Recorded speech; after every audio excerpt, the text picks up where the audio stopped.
ଉପର ମୁଣ୍ଡରେ ଲଗାଣ ବର୍ଷା ଓ ସମୁଦ୍ର ଜୁଆରିଆ ଯୋଗୁଁ ବୈତରଣୀ ନଦୀରେ ବନ୍ୟା ଜଳ ବଢ଼ିବାରେ ଲାଗିଛି, ଯାହାଫଳରେ ଭଦ୍ରକ ଜିଲ୍ଲାର ଆରଡ଼ି, ଓଳଗ, ନାନ୍ଦପୁର, ସୁନ୍ଦରପୁର, ମାଧପୁର, ତେନ୍ତୁଲିଡିହି, ଭୂଇଁବୃତ୍ତି, ନାଲଗୁଣ୍ଡା, ଖଟପୁର ଆଦି ପଞ୍ଚାୟତରେ ବନ୍ୟା ପାଣି ପଶିଛି। ବନ୍ୟା ଜଳ ପ୍ରବାହିତ ହେଉଥିବାରୁ NH-20ରେ ଯାତାୟାତ ଠପ୍ ହୋଇଯାଇଛି। ଯାଜପୁର ଓ ଆଖଣ୍ଡଳମଣି ରାସ୍ତା ସମ୍ପୂର୍ଣ୍ଣ ଯୋଗାଯୋଗ ବିଚ୍ଛିନ୍ନ ହୋଇଛି। ରାସ୍ତା ଉପରେ ଚାଲୁଛି 2 ଫୁଟର ପାଣି। ପ୍ରତିବର୍ଷ ଏହି ଷାଠି ବାଙ୍ଗୁଡ଼ା ଅଞ୍ଚଳ ବୈତରଣୀ ନଦୀ କୂଳରେ ଜନବସତି ଅଞ୍ଚଳକୁ ସୁରକ୍ଷା ଦେବା ପାଇଁ କୋଟି କୋଟି ଟଙ୍କାର ପଥର ପ୍ୟାକିଂ ଯାଜପୁର ଜଳସମ୍ପଦ ବିଭାଗ ତରଫରୁ କରାଯାଉଛି, ହେଲେ ଏହା କୌଣସି କାର୍ଯ୍ୟରେ ଲାଗୁନଥିବା ଅଭିଯୋଗ କରିଛନ୍ତି ସ୍ଥାନୀୟ ବାସିନ୍ଦା। ହଜାର ହଜାର ହେକ୍ଟର ଚାଷ ଜମିରେ ବନ୍ୟା ଜଳ ମାଡ଼ିଯିବାରୁ ଚାଷରେ ବ୍ୟାପକ କ୍ଷୟକ୍ଷତି ଦେଖିବାକୁ ମିଳିଛି।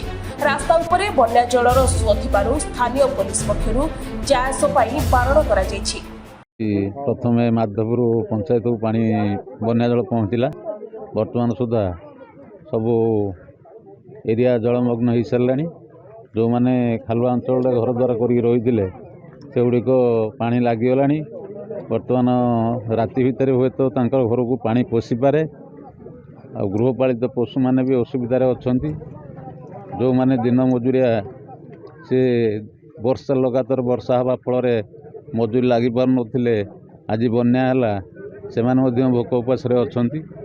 ତେଣୁ ସରକାରଙ୍କ ତରଫରୁ ତୁରନ୍ତ ଶୁଖିଲା ଖାଦ୍ୟ, ଚାଉଳ, ଚୁଡ଼ା, ଗୁଡ଼, ବିସ୍କୁଟ ଖୁବ୍ ଶୀଘ୍ର ଯୋଗାଇ ଦେଲେ ସରକାରଙ୍କ ପାଖରେ ଆମେ କୃତଜ୍ଞତା ଜଣାଇବୁ।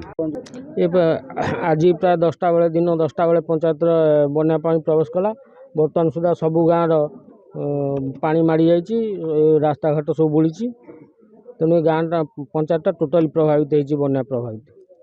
ପଞ୍ଚାୟତର 4 ଖଣ୍ଡ ଗାଁ ଜ୍ୟୋତିସିଂହପୁର, ମାଧପୁର, ବଡ଼ସିଂହପୁର, ସାନସିଂହପୁର 4ଟା ଗାଁ ପୁରା ବନ୍ୟାରେ କ୍ଷତିଗ୍ରସ୍ତ ହେଇଛି।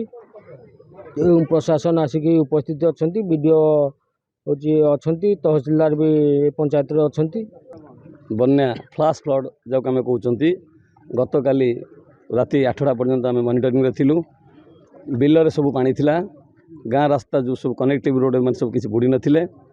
ଆଜି ସକାଳୁ ଏପର୍ଯ୍ୟନ୍ତ ଆମେ ଆରଡ଼ିରେ ଥିବା 4ଟା ପଞ୍ଚାୟତ ଆରଡ଼ି, ସୁନ୍ଦରପୁର, ନାନ୍ଦପୁର, ଓଳଗ ପଞ୍ଚାୟତ ବୁଲିଲୁ।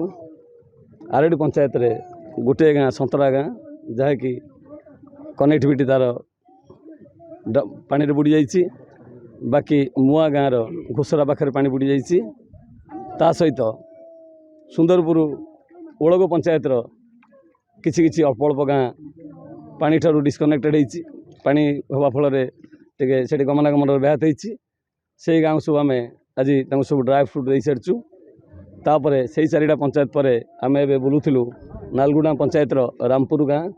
ତୁମ ଲାଗିବ ଏଠି ଆଖୁଆପଦା ପାଖରୁ ହେଉ ବା ଶାଳନ୍ଦୀ ଯେଉଁ ପାଣି ଆସୁଛି ସେଠି ପହଞ୍ଚିବାକୁ ଟାଇମ୍ ନେବ। ତେଣୁ ସେଇ ପାଣି ଗୁଡ଼ିକ ରିଲିଜ୍ ହେଇଚାଲିଛି।